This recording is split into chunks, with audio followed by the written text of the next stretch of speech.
Hey pickleballers, and welcome to another episode of the PickleBros podcast. As always, thank you for your likes, comments, and messages, and use code PickleBros at checkout with Carbon for 10% off. Now, we've never done this before, and it has been an intentional decision, but today we're changing that. We're going to request that you guys share us around, whether that be Facebook, any pickleball forums you're a part of, Reddit, Twitter, doesn't matter. We have noticed that some of you have been doing it, but now we're just making that overt request. It really does help.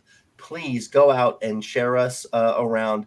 It would mean a lot, and it would help. Today's podcast is going to be a really interesting one. When we were discussing it, Jesse called it How to Handle Acrimony in a Tournament Setting. And since none of us know what that word actually means, we're calling it Bitter Ballers and Petty Picklers. So today is going to be conflicts on the pickleball court, and we're very excited to get into it. It's one of the more engaging parts of our pickleball lives, having the conflicts. But first, we got to go into the obligatory DUPR check. We will get Tim and I in real quick, and then we will let you know what's going on with Jesse here. All right, Ian, you are 4-5-3 down from 4-5-9. And Tim, you are 4-7-1 down from 4-8-1. So Yes. Not a great week for at least two of the three PickleBros. And Jesse, your DUPR is going to reflect truth. This is where you actually should be. This is your actual DUPR rating, and so finally you're at where you should be. Thanks, Ian, for that. Yeah, so my DUPR is 4.21, but I'm not going to be writing it on the screen Why is today. there an asterisk on your screen? Well, DUPR gives us an asterisk when they think our data are unreliable. And I'm calling out DUPR for bad data. So they get an asterisk from me. What happened was, you might think, 4-2-1 down from 4-5-6. Jesse, you must have played terribly. Actually, I played great. The new data that came in were from PPA Denver. That's the only major tournament this summer that reported to DUPR. And I expected my DUPR to go up because I placed second in a combined 4-5-5-0 bracket. I beat several players with DUPRs in the 4-8s. Me and my partner went 2-1. It was a great day. So I was looking forward to an increase in my DUPR score. But then I saw what DUPR received from PPA, and all the data for men's doubles in my bracket were wrong. They had the wrong opponents, they had the wrong partner, and they had the wrong outcomes. They said I lost all three games. And so they said my partner was Mike Lee from Colorado Springs, our good friend, 67 years old, great player. And DUPR said that I played against Mike Lee in every single game, and that I lost to him in every single game. And what made it worse, it wouldn't have been so bad losing to Mike Lee because he's a good player with a strong DUPR. But what made it worse is that DUPR thought I played some other Mike Lee from Los Angeles, who is not 67, but 36. And he had never played any DUPR match before. So he has now played three matches, and he won them all. This mysterious Mike Lee from Los Angeles. Jeez, Jesse, what are you doing listening to that guy? Yeah, well, he's pretty good. I don't know why. So he's a 3-8. So DUPR doesn't know. DUPR doesn't know that this guy, I didn't play against him. DUPR thinks I lost to a 3-8 player. And so my DUPR should go down. So it's very frustrating. And I contacted DUPR. I asked them to fix it. They haven't even responded, which is a pattern here because we saw the same thing with our friend Craig Duncan, who had bad data and still has not been able to get that fixed. Can I point out why this is such a big problem for you in particular? Because our biggest indoor dedicated facility to the game has now instituted a rule that they're hard locking DUPR. You can't join leagues or tournaments through them unless on the day of registration, your DUPR is within a window. If you're playing in the 4-0 bracket, you cannot play if you're 3.99 and if you're a 4.51, right? So and I like them being litigious about it, really strict on it, but that really hurts you because you want to go play 4-5. and you literally cannot do it now. Right. And it's like I'm a virus now because it will spread. So like this weekend, I'm playing in a small DUPR round robin here at Lifetime in Colorado Springs. And me and my partner are playing Tim and his partner. And I think we're underdogs, but it's not inconceivable that me and Sean could win that game. Well, what is that going to do to Tim and his partner's DUPRs if we win? Have fun going down to 4-5, Tim. DUPR is going to really punish you because they'll think that you have lost to a 4-2-1. So it spreads, and it's very unfortunate. And I'm seeing on the ground in these tournaments, most of which no longer even report to DUPR, I'm seeing people with ratings that are just nowhere near their ability level. And what's happening on the ground and what's happening on DUPR are becoming increasingly disconnected. And okay, I saw the movie Oppenheimer. I'm not a violent person, but it did get me thinking, maybe it's time to Oppenheimer DUPR. And build something fresh that with good data. I'm not literally advocating violence. Okay. It's called hyperbole, but I really think there's so many issues with DUPR. There's a germ of a good idea there, but I think they just need to start it anew. Yeah. There's also no indication that DUPR will ever fix these problems with ratings. There's been no evidence to suggest that that's going to happen. So I'm afraid you're a 4.21, at least until this weekend, Jesse. I don't agree that you're going to defeat me and Jason, but I mean, you're right. That could happen, and then I'll be in the tank right along with you probably. But and DUPR is so fun. And Tim, I know that you were totally overwhelmed or underwhelmed with the new DUPR release on August 1st, their new app, new UI system. Like, how great was that? Like, we're being sarcastic. It wasn't great. No, it looked different. That's about the only thing I can say about it. It looked a little bit different. And like Jesse said, I wish we could share the Marco Polo that Jesse, the string of Marco Polos that Jesse recorded upon seeing the new app and then having to deal with the rating inaccuracy. It was pretty salty. But one thing that he said was, hey, they've got this great new thing where there's a line that goes across the screen that shows what your DUPR was like 2 weeks ago. And then now it's like, wow, the innovation. Oh, man. That's great. Jesse, speaking of your results from a couple weeks ago, I think you rounded out your final outdoor tournament of the summer. Do you want to give a quick recap on that real quick?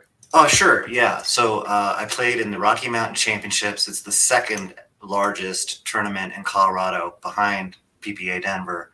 And I played mixed and men's, mixed 4.0. Me and my partner, my wife, Michelle, we came in, we went 1 and 2, but we played really well. It just, faced some teams that were better than us. So that was a strong performance. I thought it was perfectly respectable. And then in men's, it was a large bracket, 10 teams. I played 4.5, 50 plus with our friend Eli, who, as you know, is excellent. And we lost the first match. It was a 1-15. We lost 15-6 and got knocked down to the losers bracket, which really was a terrible feeling. And then we started playing better, and we worked our way all the way up through the losers bracket, all the way to the gold medal match, and played the same team that had knocked us out. And we beat them. But then, of course, there's a tiebreaker, and we lost the tiebreaker 15-11. So it was a pretty thrilling end to the day. And that's so hard to battle back from losing the first game all the way to gold, dude. That's so impressive. Yeah. Well, I was wondering, God, do we suck that bad to lose 6-15 at 4? Are we not 4-5s? I mean, you really doubt yourself. But actually, Eli and I have done that a couple times together where this exact same thing has happened.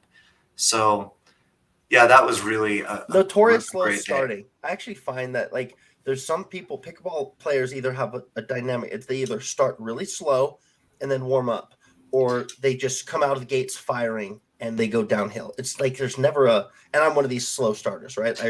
We slow start and then ramp up. we definitely started slow, but in addition, we had a bye, so they came in warm, and I hate that. That's so hard. Dude, the bye is the bane of the pickleball bracket. A bye, and then facing the team that ultimately won the gold medal. So Yeah. the best team in the bracket. Yeah, awesome. Well, great job. 3 silver medals at 4.5/5.0 this summer with 3 different guys. All I know is that 4-2-1. He's that common denominator there. Yeah, DUPR doesn't believe that that I can compete at 4-5. So, Yeah, awesome. All right, guys, we're gonna go into what's your beef. And last week, you guys were very critical of my beef, so I've made sure to bring the thunder. I'm gonna open it up. Weather. I'm gonna bring the thunder. Are you ready for my beef? My beef is with alarm clocks and calendars. I'm not following. What does that have to do with See, pickleball? I was like, I'm going to leave it in awkward silence. 2 weeks ago, we set up 12 guys to go play outside, and 11 showed up. There was miscommunication. I can't remember what our missing link said. It was he didn't get the memo or his alarm clock. Whatever it was, I was unhappy because when you show up at 5 a.m., which means you're getting up sometime around 4 a.m. to go play, and you have one guy, and by the way, 12 is really cool, right? You got 3 courts. You're going to do a king of the court style. We said we were going to put these games into DUPR. Now, admittedly, this was a group who is about like their average is like 1 tier below our regular group. But there were a couple guys who I hadn't seen in a long time. I hadn't played in a week. They needed an extra body. I'm like, sign me up. And it was so frustrating to have 11. It messed everything up. We didn't report scores to DUPR. We just ended up, combining guys as we could. It was super frustrating. And I don't think I've ever had that specific thing happen before. So yeah, missing one guy, that's my beef. Well, do you think when you get to really large groups like 12 or 16 that maybe you should try to have an extra person just in case because the odds of somebody not showing up as that group gets larger, that the odds go up. That's gotta be tough for 5 a.m. though. Hey, will you be on standby in case our? No, you could rotate. You could say we're going to have we're going to randomly choose one person not to play. Yeah. Lowest DUPR has to sit out first. 4.21. I'm gonna Jesse wouldn't have made that group. Tim, what's your beef? By the way, was that beef good or acceptable? Well, I don't know about blaming the calendar or the alarm clock. It might be operator error in that case. So I might blame the 12th man in that case. Yeah. No offense to whoever it was. Well, yeah, I mean, that guy needs to show up. I mean, yeah, that was a much improved beef, I think. Onward and upward, guys, always improving, just like Jesse's DUPR. Hey, man, if you start low, there's nowhere to go but up. So that was brilliant of you last week. Yeah. Tim, what's your beef? All right, man, I'm so lucky that I can refer to my latest matches, when thinking about my newest beef. And this time I'm going to blame myself. This is about me. You go in with a winning game plan, winning strategy. And Jesse and I just played a playoff game, and my DUPR got lower, as you can see. So you know how that went. And I think it was the right strategy.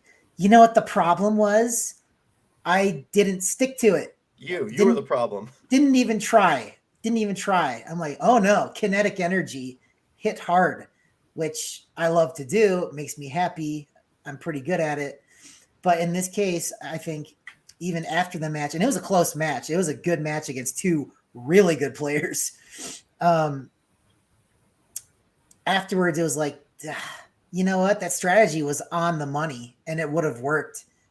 And yet so many times you go out there, even if it's like you're first learning the soft game, you're first learning the drop, it's so hard to reverse the banging.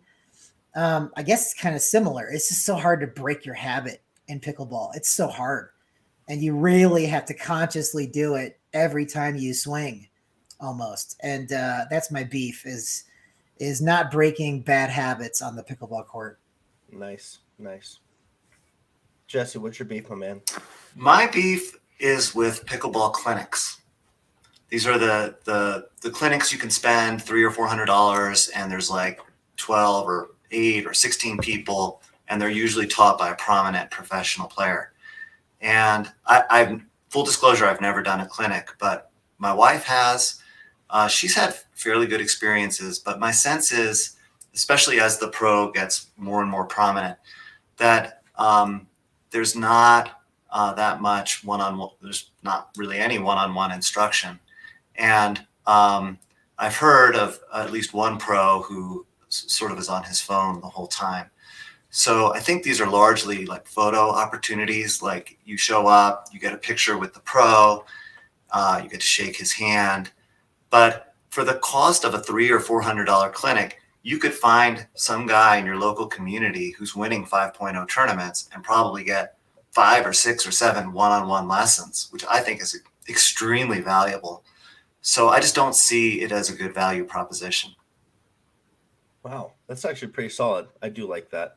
And that's coming from your personal experience with how you're kind of outsourcing your coaching these days, yeah? Well, I have a coach. So his name is Greg Williams. He's one of the best players in Colorado. And I think it's been extremely helpful to my game and very cost effective compared to those clinics. Awesome. All right, guys. Well, it's time to get into the main topic, bitter ballers and petty picklers. Jesse, this topic was instigated by you to us from a situation you had at your last tournament. So I'm going to, let you open us up, kind of lay out the scenario, what happened, and we'll go from there. Okay, so this was during the Rocky Mountain Championships in mixed doubles. It was one of the 3 games that my wife and I played, and it was the one that we won. So it was 1 game to 15, and the score was 13-5. We were winning, we were playing well. And Michelle is a very exuberant player. So she repeatedly, if we scored a good point, she would say, yeah. And she wasn't like staring down the opponents or doing it, in your face way. It was just, she was happy. She was really in the moment, very passionate.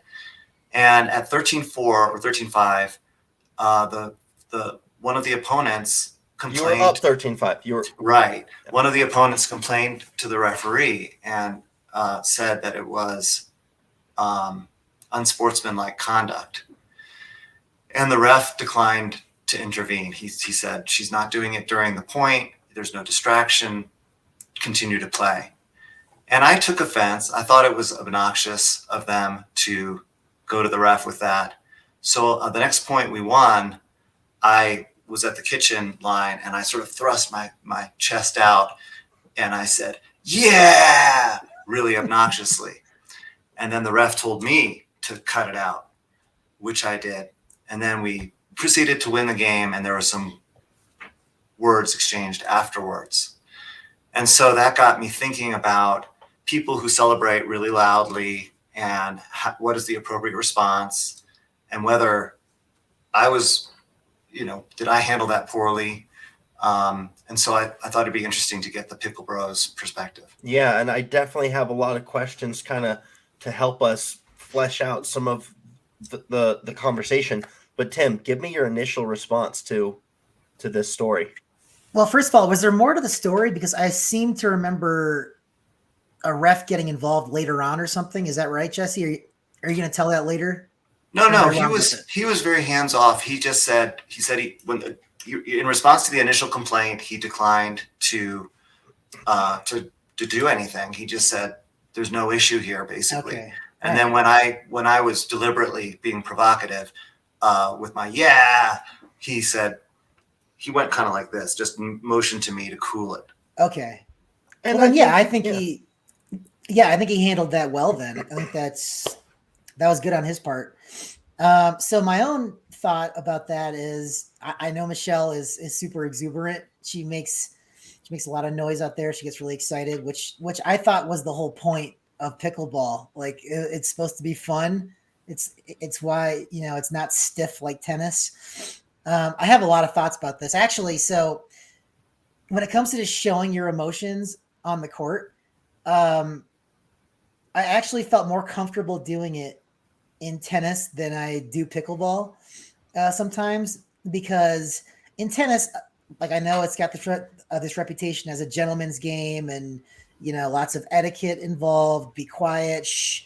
But I frankly never cared about that, because it was always just me on one side of the court. So I didn't really care who I was offending. I don't care if I really offended my opponent. I was going to do whatever I could to win. So if I act like a jerk out there, well, we're not trying to be friends. We're here to win or lose.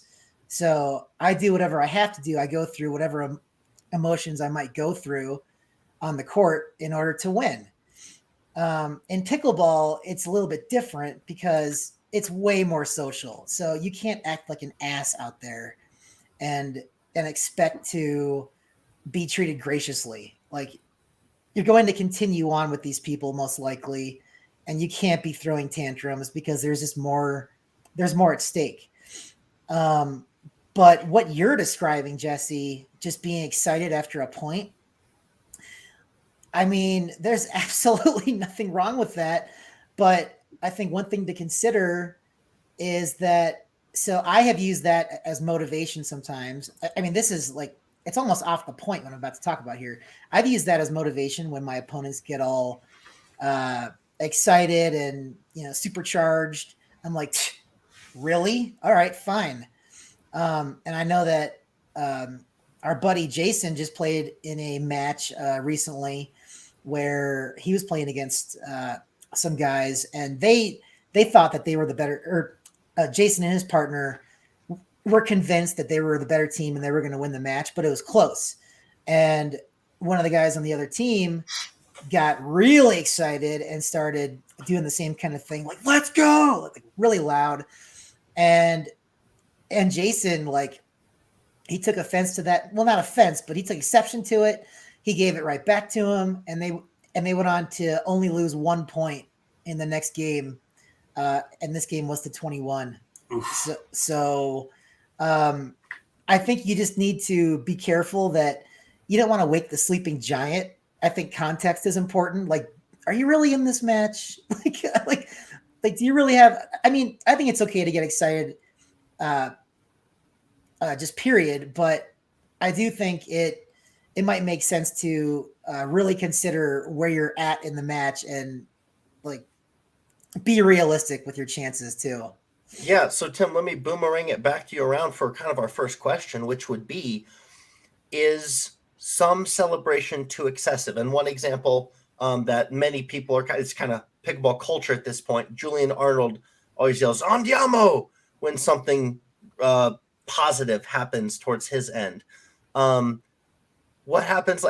Is it only when you're scoring a point? What if they miss a serve or they miss an out ball? Like, can you go overboard with the celebration when it's good stuff happening for you? So I love the philosophy of you reap what you sow, but nobody should get involved. I don't think any official should ever get involved in stuff like that. I think if you happen to make your opponents mad, then okay, let's see what happens. I think it's all part of the mind game too. Like, if you're actually excited and you want to express yourself because it's how you roll, that's fine. But there may be consequences with that. So be prepared to deal with some. And you're talking about sleeping giants on court. They're going to bring it back at you, like Jesse did, where he comes back. That, or like, how well do you play when you're wound up like that? Like, is that the best thing for you? I don't know. Like, you need to consider these things. Wow. But I have no problem with it just on the surface, because I mean, we're out here to not be tennis players, right?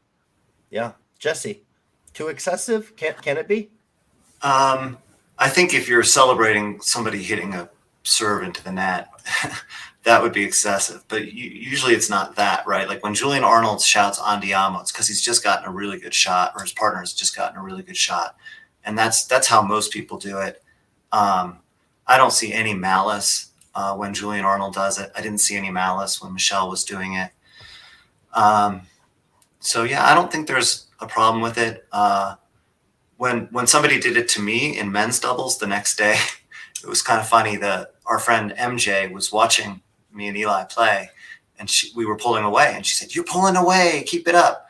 And then the other team, they retook the lead, and this guy was very exuberant, and he said, "You're not pulling away, we're pulling away." And so I feel like I got a taste of my own medicine there. But it didn't bother me that he was shouting. What bothered me is that he was, in fact, had taken the lead. That's what bothered me. Oh. So no, I don't think there's anything unsportsmanlike about that. Okay. And, just in this conversation we've had so far, I think we all would agree that, at least in your situation, how the referee handled it was appropriate. He's like, they are not doing anything wrong. And then when you did kind of take it to the next level, he's like, suddenly, hey, chill out a little bit. And he left it at that. I think that's great officiating. Yeah, I agree. Tim, what's your cheat code? Oh, well, I was just going to say, so I think, Ian, you're the one that coined the phrase cheat code. You hate when you piss me off on the court. Oh, yes. Yeah. I know what you're talking about now. Because you just think that that's the scariest, most dangerous version of me is when I play with a chip on my shoulder or someone has offended me. Yeah. This is a perfect segue to the next question. I'm going to give it right back to you. It's all right. Because is it possible that you can play mind games by doing these things, by like calling it bad sportsmanship or cheering, trying to disrupt your opponent's flow? For you, what you're talking about, I do not poke the bear. Dude, you're so good when you get angry. So keep going. But so that's a really interesting point right there about the mind games, because there are actually times where my opponents will do something that is totally fair game. They make a close line call, but it's the correct line call. I'll convince myself that it was a bad line call just so I can bring out, the serial killer version of me or something. I don't know. Like, I need to get motivated sometimes. I'm my mental game sort of ebbs and flows. I need to get supercharged sometimes into the game. And sometimes that's exactly what'll do it, is I'll just convince myself that I've been slighted, whether it's true or not. And if it's actually true, like if I really see that some injustice has been done, I will internalize that instantly and let it go and let it rip, because Tim, that's all I need sometimes. Do you know that Kobe Bryant and Michael Jordan were notorious for making up storylines, making up false things that other players would say about them so that they would get riled up and they would go in with a chip on their shoulder and to be angry as self-motivation? And dude, you absolutely have that streak in you. Oh yeah, it's pretty fun. And what's great is we talked about this before, Ian, how you and I have almost gone to blows over stuff, but I don't know, it just makes you feel alive out there too. So I don't ever mind it. I don't ever walk away feeling bad about that. It's just more exciting that way. Like, it's good to have some trash talk. It's good to have some personal affronts going back and forth. I don't know. I just I have no problem with that aspect of the culture at all. Jesse, respond about your observations about Tim getting riled up, and then can this be used as mind games, as tactics? Is that even a valid strategy in your mind? I don't think it is valid, and I do think that my opponent in this case was doing exactly that. I think that she's probably a seasoned tennis player and picked this up in tennis. And they could have called a timeout, but instead, like, we were winning, we were on a roll, and this is a way to really break the flow, which it did. I mean, I was thinking about what she was saying and not about our game, and we did get the next 2 points, fortunately. But to me, that's not an appropriate strategy, if that's what that was. So you would be of the position, because I want to make sure my disagreement isn't just to disagree's sake, because I'm all about messing with your opponents and getting in their head, especially in a competitive setting. And when it comes to Tim, I don't mess with Tim. I don't poke the bear. I don't try and get in his head because I know that actually brings out the best version of him. But with some other guys, I will try and do things that get in their head. Like I'll toss the ball over the net and I'll like, you know, if it's like a side out or something, that I'll kind of roll to them. I won't get it right away. I'll make sure it rolls to them, kind of getting in their head. So what version of getting in their heads are we talking about? Is it out of bounds? Yeah, that's a good question about the slow walking and the slow ball roll. I feel like that's maybe a gray area, but certainly when you're accusing somebody deliberately of making bad line calls, that this has happened to me once, you know, just to mess with them, just to get them riled up. I don't think that's the spirit of pickleball at all. See, I think you need to pick a lane. Are we playing tennis or are we playing pickleball? Because I think all this stuff in pickleball is completely fair game. And again, you reap what you sow. If you're going to be a jerk out there, expect some consequences. But it can all be attributed to mind games. It's all about winning, right? Like I think that's fair game. And you don't have to like someone when you're done. You can tap paddles. You don't have to like exchange phone numbers though afterwards. And Jesse, I want to ask you about something that you do that has really gotten me wound up. I don't want to say I taught you this thing, but you were complaining at one point that I was playing too fast and you wanted time to collect yourself before a serve. And so I told you, just put your hand up. And then I feel like you abused that like crazy. And I've always wanted to know, you put your hand up, you leave it up there for extra seconds. And I didn't know if that was intentional or if that was part of a mind game or you actually needed that time. So I'd like you to set the record straight right here. Okay, I think there was one game.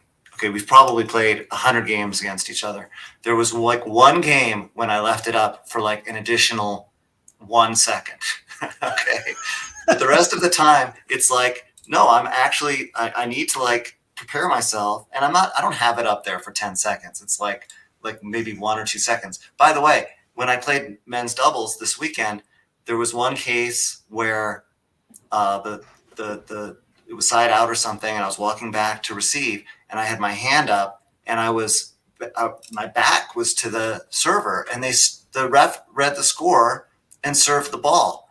And I said, not only was my back to the server, but my hand was up, because that's a habit I think I learned from you.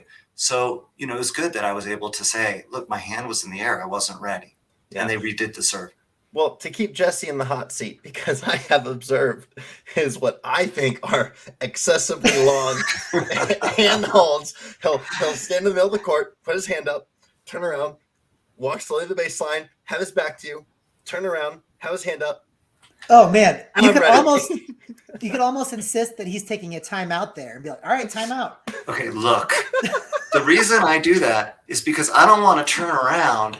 And if I put my hand down as I'm turning around, that ball's going to come just as I'm getting my face forward. So I have my hand up, and then I turn around, and then I leave it up for about like 1 second. I don't think that's excessive. That same match, I don't want to get way too in the weeds of this, but that same match, I totally thought it was a mind game. So when you were serving, I just held my hand up obnoxiously long.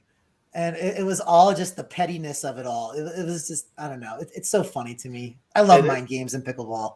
Yeah. So I do think we're all in favor of mind games, but there's certain avenues you can do it.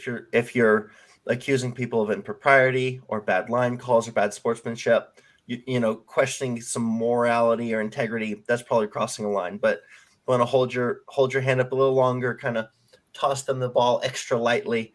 On a side out, which can lead right into the next question is when you find yourself in a situation where you're frustrated with your opponent's exuberant celebrations, what kind of recourses, how would you, like Jesse, how would you have advised the people you were playing to handle themselves if they're actually frustrated. Because I know, as Tim mentioned with Jason was legitimately frustrated that they were having this extra loud celebrations. And I like how he handled it. How should people handle this if they find themselves on the receiving end being extra frustrated? How did Jason handle it?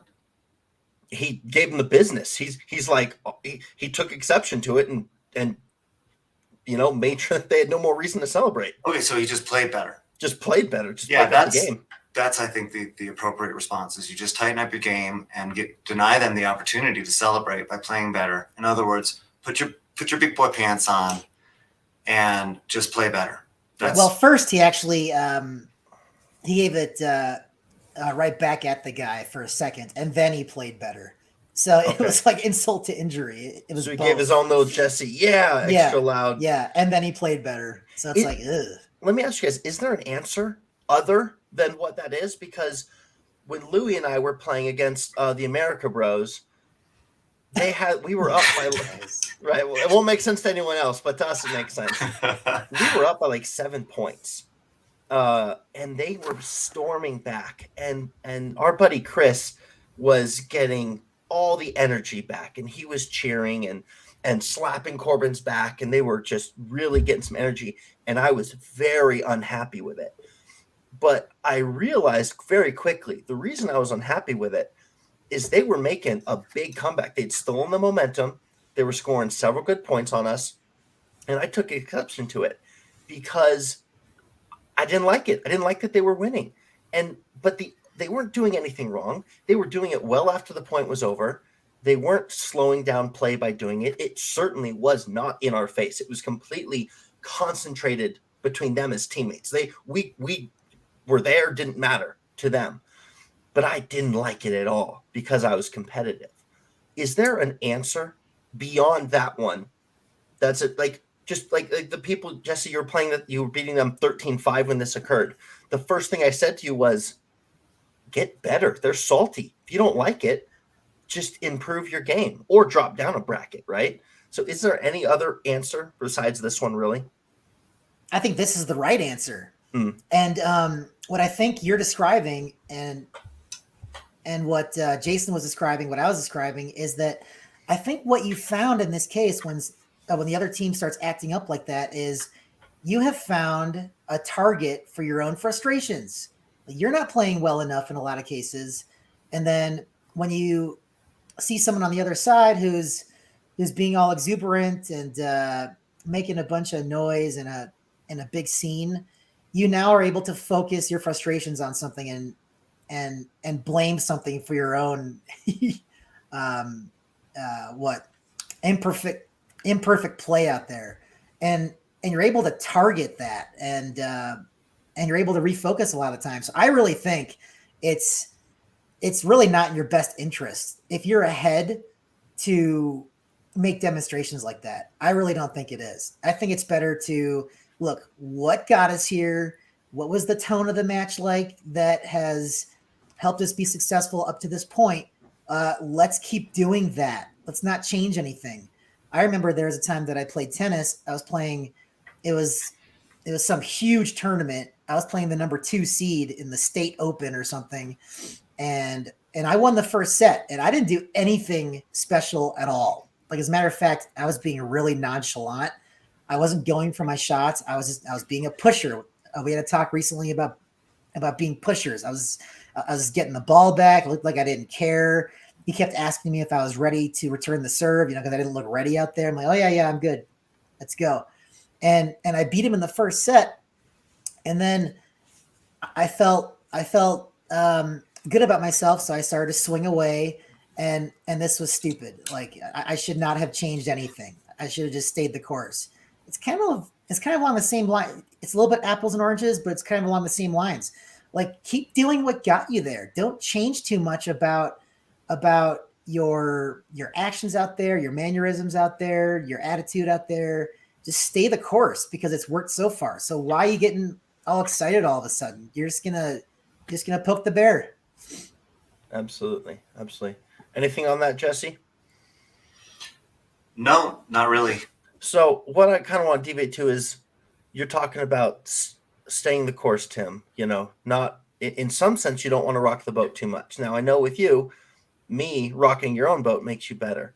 But when it comes to internalization, are there proper ways to express anger? Now, we got a couple paddle throwers here today, Tim, Ian. But I kind of wanted to highlight what happened at this last PPA in Seattle in the gold medal match. Pablo Tellez and Stackstrud were playing Dylan Frazier and JW Johnson. And at one point, Tellez gets really frustrated. And it's not the actual throw of the paddle isn't on camera.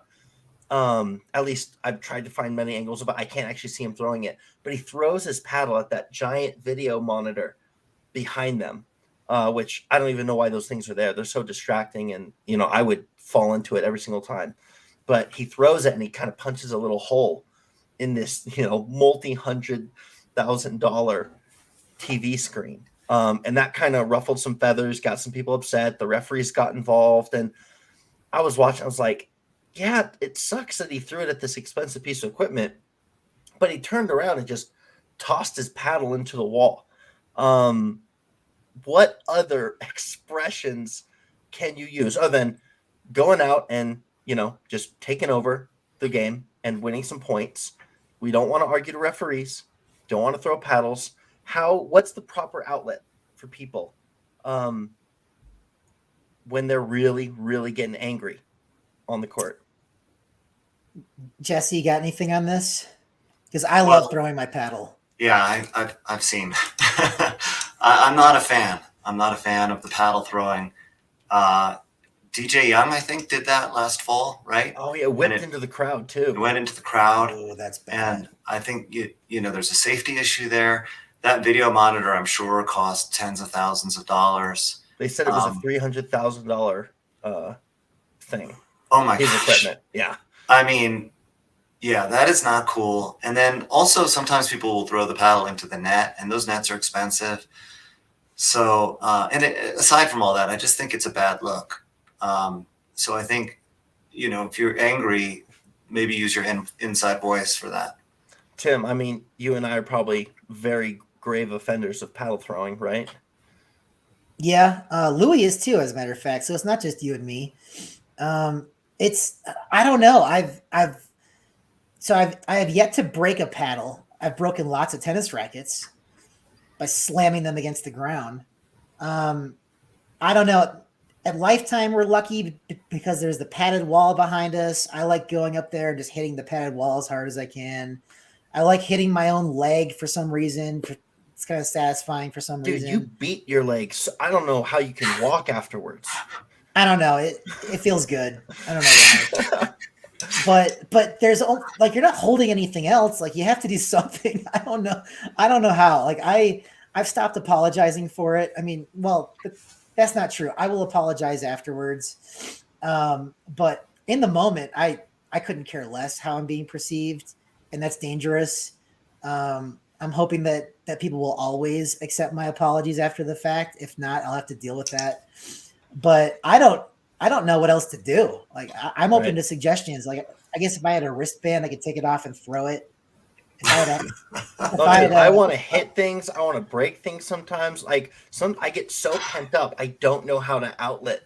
No, I don't either. And I understand what other people do it. Like, I don't even take offense to other people when they do it, because I get it. Like, I feel your pain. I mean, I'm not trying to out our buddy Nick Patterson, because I love the guy. But Louis and I were playing a league match against him and Jason. And after we beat them in the third game, like every single game was so some of the best pickleball in terms of quality of play I've ever been a part of. And I would have been mad if I was Nick too, because he dinked it into the net on the final point of the final game, and he whipped his paddle at the net, but he missed, and he got the bottom of the net and skid under. And so I kind of had to step jump over it. And he was real apologetic about it. But the first thing I said to him was, "You're good, man. I understand. Like, I saw it coming. You're fine." You know, it's like, I was not even at all frustrated, because like you had just won the match too. So that's true. That's a good point. But I do want, what is the pettiest thing? We got two more questions. This is one of them. what's the pettiest thing you've ever done on the pickleball court? Ooh, I've gotten petty. I think for me, it has to just be a revenge line call, and I'm not proud of it. But I don't know if we've shared the story on the podcast. I'm not going to share it at this time. Jesse knows the story I'm talking about for sure. I was not proud of the revenge calls, but when it's kind of going back and forth, that becomes the extracurricular stuff that we're talking about, right? Like when someone's cheering, you complain to the referee. When someone's beating you and the line call's really close, you make sketchy calls, and then you come back so the game can degrade when the teams are getting petty and bitter. But I think revenge calls have to be the lowest that I can go. Yeah, I have never made a revenge call, but it's funny. We were playing recently. I think Sean was involved in this because somebody on his side of the net made what he considered to be a bad call. I was playing against Sean. And then he told me afterwards that he was impressed that I didn't make a revenge call on a ball that he assumed I would make a revenge call on. I'm like, really? That's like such a part of the game, I guess, that people are assuming that you would make a revenge call after a bad call. But it's like I'm not confident that the initial call was a bad one. I mean, I couldn't see it as well as you. So I usually give people the benefit of the doubt. So there's not really a reason to make a revenge call. But that's just, I guess that part of it's not in my DNA. But I certainly get petty. Like I talked about how I would leave my hand up in the air for a super long time. I mean, that was ridiculously petty. Funny though, I was watching that. I laughed so hard.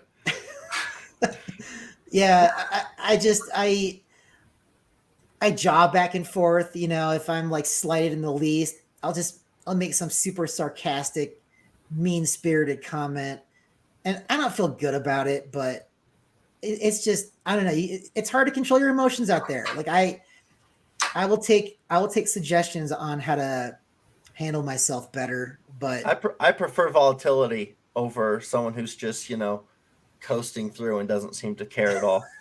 Jesse, have you ever been petty? I mean, your chest bump back to defend Michelle might qualify.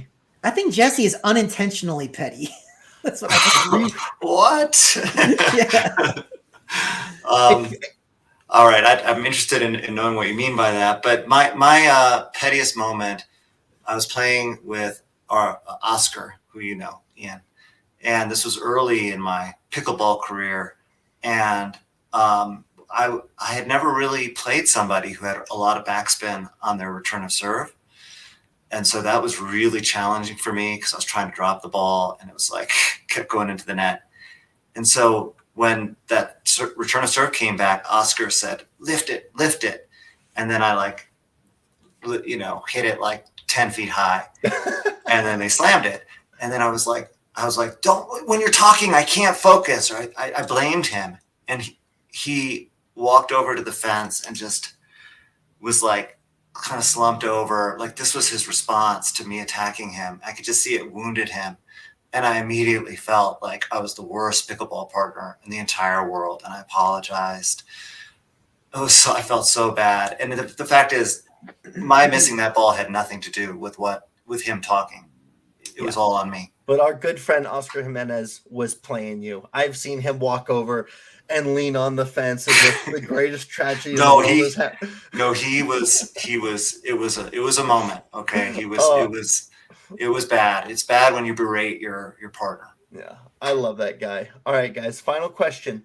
And I have an answer to this that people may not like. Where do we see the most pettiness in pickleball? Is it lower levels? Is it age group? Like older age or younger age? Is it mixed? Where do you see it the most? Yeah, to me, I don't play in every age group. I don't play in every environment like that, but I tend to see it the most in mixed. And maybe if we ever do a podcast about mixed, we can talk about this. But I just think there's something that happens when you mix up the genders that just brings about more volatility and more pettiness and more attitude in general. So I will say that, but that's not to say that I haven't seen it in men's doubles plenty. I mean, I see it in the mirror. So there's that, but I see it in lots of other people too. I don't know if there's a hard, fast rule as far as where it's most likely to occur. I would probably venture to guess that it might happen more at the higher levels because it's more serious. You know, it's not as fun. It's more of a grind, and people are more serious about winning, so they're more intense. So that's when it tends to come out. But that's just a theory. I don't have any data to back that up. Jesse, what you think? Yeah, I'm not sure. I'll have to assign our PickleBros investigative team to look into it. My sense is that there's more pettiness, certainly worse line calls at lower levels of play. Okay. And viewers, please comment, message, or email us your answer to this question, because I'd be real curious if I'm about to lambaste the wrong demographic of people. But I have seen a lot of different types of play, different age groups, different levels, and I have never cringed more at the pettiness and the bitter play and the line calls and everything than older mixed doubles. It is, and I'm not talking like older than you guys, Jesse, not 50 plus, like even older than that. They are the most cutthroat, the most brutal, the most hardlining players out there. And I think it's because they can't move as well anymore, but they're just as competitive as the rest of us, and they want to win, and they're going to resort to whatever tactics. Now, this is not to condemn every single 50 or 60 plus mixed doubles team, but I'm telling you, I've seen some stuff in these tournaments where I'm just like sitting on the sideline looking around at people like, did you see that too? Like, oh my gosh. So that I'm going to excoriate that group, but I do agree at lower levels, it happens. Tim, I'm going to push back. I don't think it happens at all at the higher level. But it happens with us. Well, what do you mean by that? Because I don't look. I'm going to call out our buddy Mike McGregor. All right, I'm just going to do it. He's a pro over at Lifetime. He'll be the first to admit that he's got a bit of a temper problem. I don't know, because you expect more of yourself at the higher levels. So if you underperform, you get pissy. Okay, I get that, but I've also seen some of the most gracious benefit of the doubt calls at that same level. So, but I agree with you. I mean, he's got the temper. You and I have it as well. You know, I think we've all made fools of ourselves and said things at times that we wish we could take back. But as a group, I don't know if I think that the higher level play, what we play at and even higher, it's not that petty, I think, from observation. Could be wrong. I'm really curious to actually know if I'm right or wrong here. It's a completely subjective excoriation of a group of people. So, well, you know what's interesting too is that I was thinking about the types of people we have here in Colorado Springs that we hang out with. It's just mild-mannered, decent guys for the most part. I played a dude recently though that I can tell, like if I see this guy on the court going forward often enough, like I think we're gonna get into it, because he was poking that bear a lot unintentionally. It's just his personality, and like, oh, you don't see this kind of personality around very often. I don't even think there's a hard, fast rule, you know, which levels you see more of the stuff at. I think it's all personality based, but you're right. I mean, if I can make a stereotype about the older crowd, they tend to be more crotchety. They tend to want to return soup more often than other people, right? So they're already kind of in that mindset. So you're probably right, but I mean, it's all personality driven. Yeah, they're cutthroat, and those people have been playing the game for a long time. This game started with the older crowd, and we young people have moved in and just ripped it all away from them. So, all right, before we move into our outro here, I want to do something new again, and that's a look forward to what we have coming up between now and the next podcast. Do we have any tournaments, events, DUPR League matches that we're looking forward to? Jesse?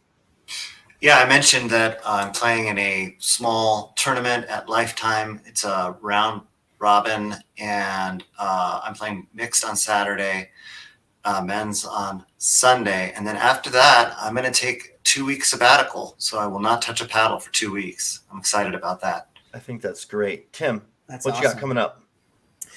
Well, I wish I could say that Jesse and I were still alive in our DUPR League playoff, but we got eliminated. But I still have singles.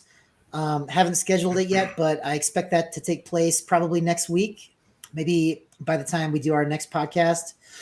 And then I'm playing in the same tournament that Jesse just mentioned. I'm playing singles tonight, and then I'm playing men's doubles on Sunday with Jason, who we've talked about. So lots of good stuff. And then another tournament the next week, and then I'm going to start a bit of a sabbatical of my own.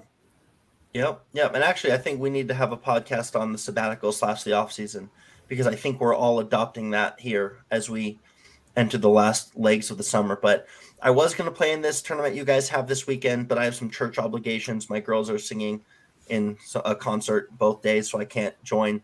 But I have 2 DUPR League semifinal matches. Both of them are winnable. Both of them feel like slight uphill battles. So we'll see how it goes. And then I have the Pikes Peak or Bust tournament in the following weekend. And it's going to be just an incredible event. Tim, you and Louie, Mike McGregor and Sean, myself and Justin, Jason Moeller and Matt Jones, Greg Williams and Tex. And then there's 3 teams who I don't know, but I checked all their DUPRs and they seem like they can play. So it is going to be That's a gauntlet. A gauntlet. And we all know that DUPR is always accurate. Yeah, exactly. Yes, So- we've established that. And that will be my final tournament, in which I will take a 1 week sabbatical, and then we've got some drilling plans for the rest of the summer, or rest of the year, I should say. So, anyway, guys, thank you for joining us for this episode of the PickleBros podcast. We appreciate it so much. Appreciate you guys joining us. Please share us on Facebook, any pickleball forums you're part of. Just help us spread the word. We love what we're doing here. We know that many of you guys like it as well. So let's go ahead and share the love and share the brilliance of the PickleBros. So anyway, we love you all. Stay safe and stay out of the kitchen.